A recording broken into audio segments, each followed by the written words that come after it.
Đây, và đây chính là tất cả những gì ở bên trong chiếc hộp mà mình vừa mới mở ra. Bây giờ mình lại tiếp tục gỡ các cái lớp xốp này ra để xem là chiếc lò chiên hơi nước Elmic 3944 này như thế nào nhá.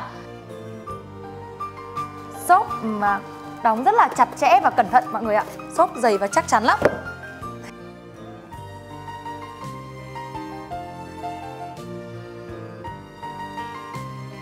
Bây giờ thì Thu sẽ lại tiếp tục mở ni lông này ra để xem bên trong chiếc lò chiên hơi nước Elmic 3944 này như thế nào mọi người nhá.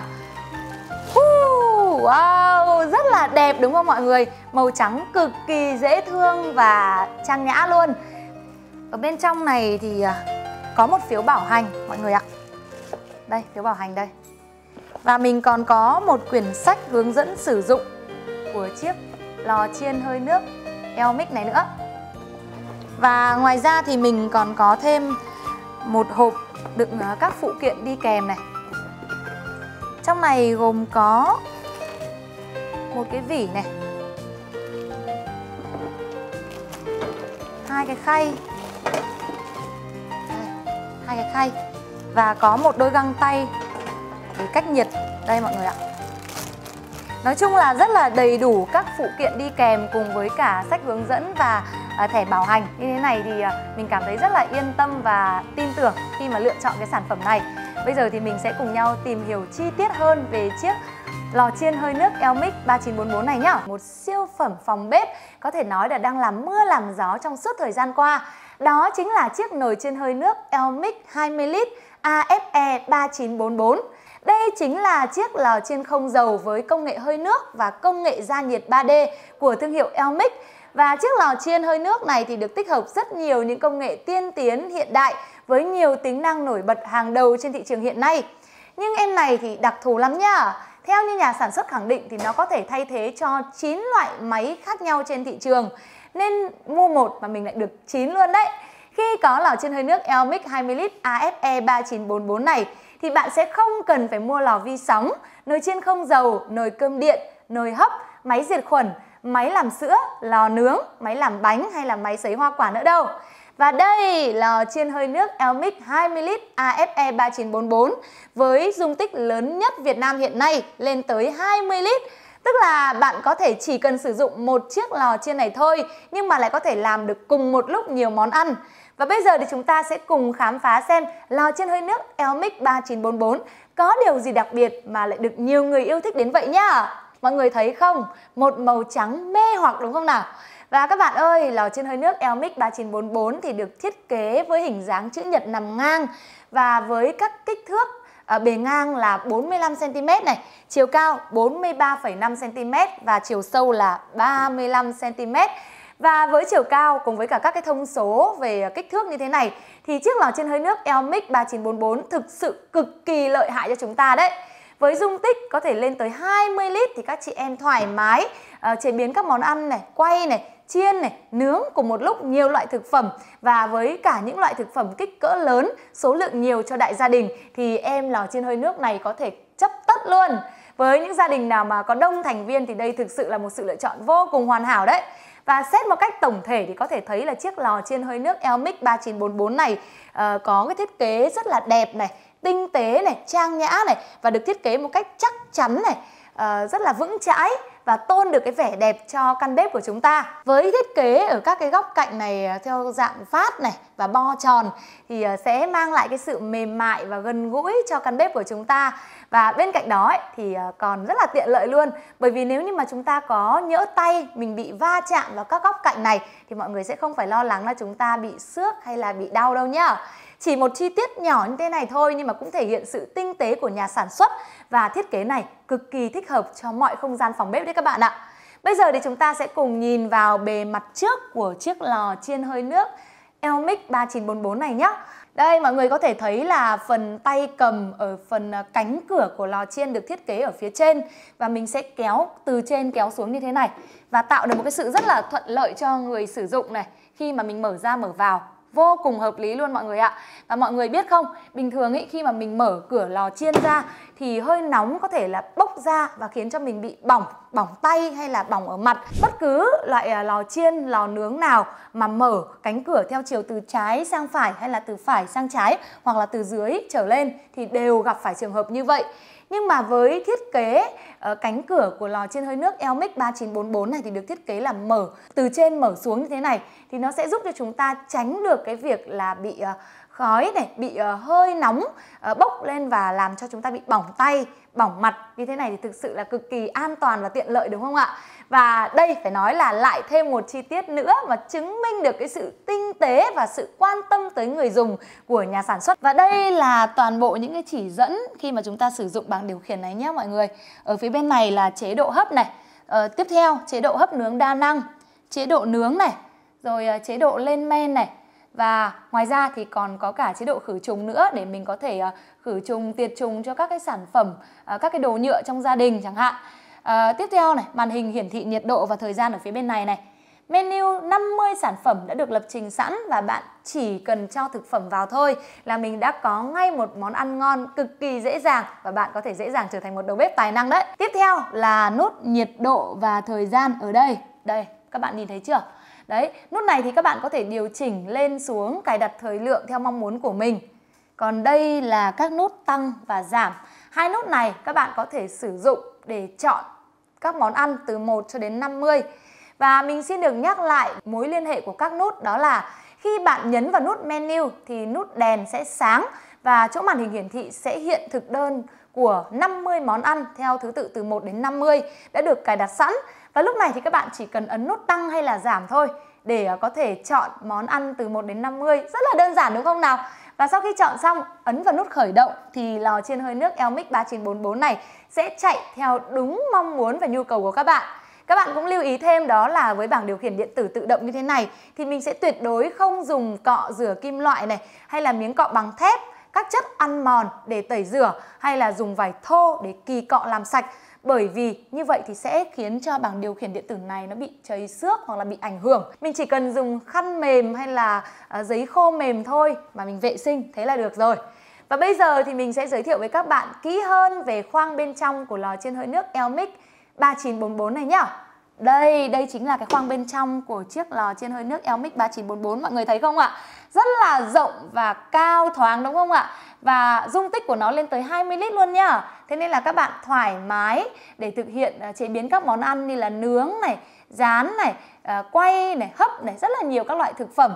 Thậm chí là với những loại thực phẩm có kích thước lớn và số lượng nhiều thì đều có thể chứa được trong cái khoang này.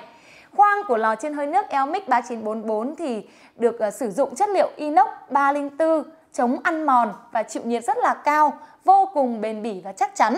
Đặc biệt với inox 304 thì không hề gây độc hại cho sức khỏe của người dùng. Khoang inox 304 này lại còn rất dễ để làm sạch nữa. Đây, các bạn có thể nhìn thấy cụ thể, rất là dễ đúng không nào?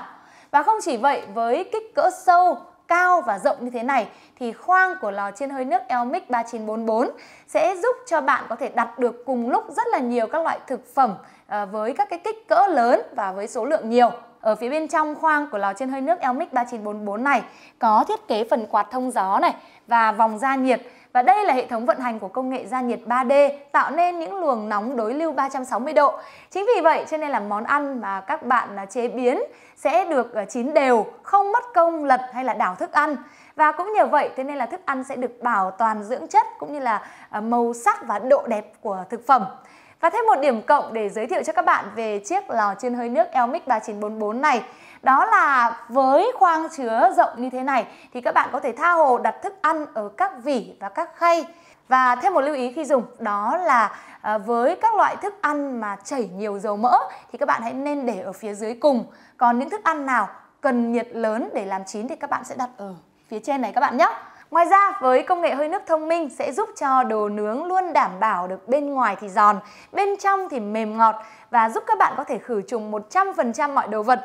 Ví dụ như là bình ti của em bé này, cốc này hay là chén này thì các bạn đều có thể sử dụng lò chiên hơi nước Elmic 3944 nhá. Không chỉ có vậy, chiếc lò chiên hơi nước Elmic 3944 hay còn gọi là lò chiên không dầu với công nghệ hơi nước và công nghệ gia nhiệt 3D Elmic này còn rất là tiện lợi cho người sử dụng với khay đựng nước phía dưới cùng. Đây chính là khay này. Sẽ giúp cho bạn có thể dễ dàng tháo lắp và tiếp nước cũng như là vệ sinh. Vừa rồi thì các bạn đã nghe Minh Thu chia sẻ về dung tích này, về những tính năng ưu việt của chiếc lò chiên hơi nước Elmic 3944 này. Và với công nghệ này, lập trình tự động 50 món ăn giúp các bạn có thể trở thành chuyên gia một cách dễ dàng. Rồi thì cả các chức năng 9 trong 1 nữa. Vậy thì bây giờ Minh Thu sẽ nói rõ hơn cho các bạn 50 món được lập trình một cách tự động của chiếc lò chiên hơi nước Elmic 3944 này. Chúng ta có thể tham khảo ví dụ như là món cá hấp này, sủi cảo này, rau hấp này, dim sum, cua hấp, tổ yến trưng, bánh chiffon, khoai lang nướng, pizza, bò bít tết, gà quay, xúc xích hấp, nướng, chân gà hấp, nướng. Nói chung là phong phú và đa dạng cực kỳ luôn. Và nó có thể đáp ứng được tất cả nhu cầu của tất cả các bạn, các thành viên trong gia đình. Tiếp theo, với dung tích khổng lồ, với khoang chứa và phía lòng ở bên trong của lò chiên hơi nước Elmic 3944 rất là rộng, cao, đủ để các bạn có thể cùng lúc chế biến nhiều món ăn như là chiên này, nướng này, rồi quay này, và thậm chí là với các loại thực phẩm có kích thước lớn, số lượng nhiều thì đều có thể chứa được trong cùng một chiếc lò chiên này. Và thêm vào đó là chức năng 9 trong 1 sẽ giúp cho chiếc lò chiên này có thể thay thế cho 9 loại máy móc trong nhà bếp như là lò vi sóng này, nồi chiên không dầu, nồi cơm điện, nồi hấp, máy diệt khuẩn, máy làm sữa, lò nướng, máy làm bánh hay là máy sấy hoa quả. Các bạn ơi, lò chiên hơi nước Elmic 3944 phải nói là được coi như là một master chef trong căn nhà đấy ạ. Thì các bạn sẽ tha hồ chế biến nhiều món ăn với các món chiên, nướng, hấp và những món ngon như là ngoài hàng luôn, mà chúng ta hoàn toàn là không lo bị béo, không lo tăng cân nhá. Bây giờ thì để Minh Thu sẽ tổng hợp lại những giá trị ưu việt của em lò chiên hơi nước Elmic 3944 này cho mọi người. Đầu tiên, dung tích khổng lồ duy nhất tại Việt Nam với sức chứa lên tới 20 lít và cùng nấu được một lúc nhiều món ăn. Công nghệ đối lưu 360 độ thông minh giúp cho món ăn giòn ngon, chín mềm đều. Lập trình tự động hoàn hảo với 50 công thức nấu ăn như nhà hàng 5 sao luôn, và các bạn có thể dễ dàng trở thành master chef. Điều khiển cảm ứng chạm với công nghệ AI, bảo toàn trọn vẹn vitamin và dưỡng chất của món ăn. Giảm tới 98% chất béo, giúp ăn thả ga mà không hề lo béo. Bảo hành tại nhà 24 tháng, một đổi một trong vòng 12 tháng. Sản phẩm được thiết kế bởi team design Elmic châu Âu và hàng triệu gia đình trên thế giới đã tin tưởng lựa chọn sử dụng. Vậy thì gia đình các bạn đã sở hữu được lò chiên hơi nước Elmic 3944 hay chưa? Ngay bây giờ hãy ghé ngay Elmic để tậu ngay cho mình một em nhé. Elmic đã có mặt tại hàng triệu điểm bán trên toàn quốc. Và với hình thức đặt mua online thì các bạn có thể tham khảo ở trên shop.elmic.vn hoặc gọi tới hotline 1900 636925. Elmic Việt Nam thuộc tập đoàn Elmic châu Âu, tự hào hơn 1/4 thế kỷ vì cộng đồng, chuẩn châu Âu vì sức khỏe gia đình Việt. Và hy vọng rằng với những thông tin vừa rồi mà Minh Thu chia sẻ thì đã có thể cập nhật cho các bạn những thông tin cực kỳ bổ ích. Tiếp theo sau đây thì chúng ta sẽ cùng nhau tìm hiểu cụ thể hơn nữa về cách dùng, cách vệ sinh và tiếp nước của chiếc lò chiên hơi nước Elmic 3944 này. Các bạn hãy cùng tiếp tục theo dõi nhé. Các bạn ơi, bây giờ thì Minh Thu sẽ chia sẻ cho các bạn về cách để có thể vệ sinh cũng như là những lưu ý khi sử dụng lò chiên hơi nước Elmic 3944 nhé. Trước hết thì các bạn phải lưu ý là sẽ phải luôn đảm bảo rằng lò đã tắt và ngắt kết nối khỏi nguồn điện trước khi mình tiến hành vệ sinh và bảo dưỡng. Lưu ý là không bao giờ được sử dụng miếng cọ rửa kim loại này, chất tẩy rửa ăn mòn, miếng cọ bằng thép hoặc là khăn vải thô để có thể làm sạch bất kỳ bộ phận nào của lò. Về phần vệ sinh thì ta cần vệ sinh bên ngoài và cả bên trong của lò chiên hơi nước Elmic 3944. Ở phía bên ngoài thì sẽ có hai phần, đó là phần vỏ của lò cũng như là phần màn hình bảng điện tử cảm ứng công nghệ AI. Thứ nhất là phần vỏ của lò chiên hơi nước Elmic 3944 với chất liệu kim loại sơn tĩnh điện thì giúp giảm khả năng chảy xước và vệ sinh dễ dàng bề mặt lò chiên hơi nước Elmic 3944. Thế nên là mình chỉ cần chùi rửa nhẹ nhàng thôi là đã có thể đánh bay được mọi vết bẩn rồi. Và thứ hai là bảng điều khiển điện tử tự động ở phía này. Nếu bảng điều khiển điện tử bị ướt thì hãy sử dụng vải mềm hoặc là khăn khô để lau và làm khô. Tuyệt đối không dùng miếng cọ rửa kim loại, miếng cọ bằng thép hay chất ăn mòn để tẩy rửa hay là dùng vải thô kỳ cọ để làm sạch. và bạn chỉ cần sử dụng khăn lau mềm hay là giấy khô mềm thôi là được. Còn ở phía bên trong thì các bạn hãy lưu ý khi vệ sinh, chúng ta luôn phải giữ cho khoang lò được sạch sẽ, đặc biệt nếu xảy ra hiện tượng tràn. Không sử dụng miếng cọ rửa bằng kim loại, chất tẩy rửa có tính ăn mòn hoặc là khăn, vải thô để lau lò. Điều này có thể làm hỏng khay nướng, hấp và khoang.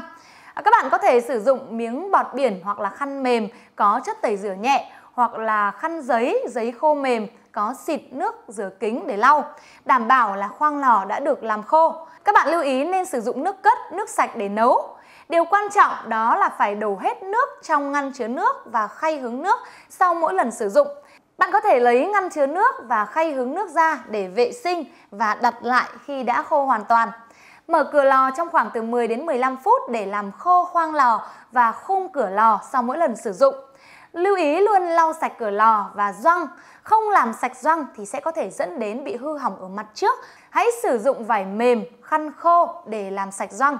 Ngoài ra các bạn có thể lưu ý một số những cái lưu ý khác khi sử dụng. Nếu lò không được sử dụng trong thời gian dài thì vui lòng ngắt kết nối thiết bị khỏi nguồn điện. Giữ cho khoang lò, ngăn chứa nước và khay hứng nước được khô ráo, sạch sẽ. Đặt lò trong môi trường khô ráo, không có khí ăn mòn. Hãy ngắt kết nối thiết bị khỏi nguồn điện để thay thế đèn và chỉ sử dụng các linh kiện được mua từ nhà sản xuất. Không dùng vật thô hoặc dụng cụ kim loại sắc nhọn để cào cửa kính, vì như vậy có thể làm nứt kính. Các bạn hãy lưu ý vệ sinh sau khi sử dụng lò chiên. Sau khi vận hành, sử dụng giấm đun sôi để làm sạch khoang lò. Sau đó thì khởi động chức năng hấp trong vài phút để làm sạch thêm. Lau khoang lò bằng khăn khô, làm sạch cặn nước. Nếu bạn nhận thấy hơi nước thoát ra ngoài chậm hơn trước hoặc là hơi nước có cặn bột trắng thì có thể thử thêm axit citric hoặc giấm trắng vào khay bình chứa. Sau đó thì khởi động lò hấp để loại bỏ cặn từ đường ống. Sau khi thực hiện các bước này thì có thể tiếp tục hoạt động một cách bình thường. Nếu như lượng nước đóng cặn quá nhiều, các bạn có thể thực hiện quy trình này nhiều lần. Sau khi thực hiện các bước vệ sinh này thì bạn nên chạy lại lò một lần bằng nước tinh khiết. Nếu như sản phẩm hoàn toàn không tỏa ra hơi nước, rất có thể là đường ống đã bị tắc nghẽn nghiêm trọng do cáu cặn tích tụ quá nhiều khiến hơi nước không thể đi qua. Và lúc đó hãy liên hệ với nhân viên bảo trì để sửa chữa càng sớm càng tốt. Bạn nên thực hiện quy trình khử cặn đã đề cập ở trên sau 1 tháng rưỡi cho đến 2 tháng. Lưu ý là khi tiếp nước thì ở ngay phía dưới cánh cửa lò chiên có một khay đựng nước. Và lúc đó thì bạn chỉ cần kéo khay ra để tiếp nước vào thôi. Và các bạn lưu ý là chọn nước đã lọc qua máy lọc để đảm bảo là nước không đóng cặn nhé. Thưa các bạn, vừa rồi thì Minh Thu đã giới thiệu cho các bạn về cách vệ sinh và sử dụng lò chiên hơi nước Elmic 3944. Hy vọng là với những thông tin mà Minh Thu đã chia sẻ thì các bạn có thể dễ dàng hơn trong quá trình sử dụng sản phẩm này. Và chúc các bạn sẽ có những trải nghiệm tuyệt vời cùng với sản phẩm lò chiên hơi nước Elmic 3944 nhé. Xin chào và hẹn gặp lại các bạn ở những sản phẩm tiếp theo.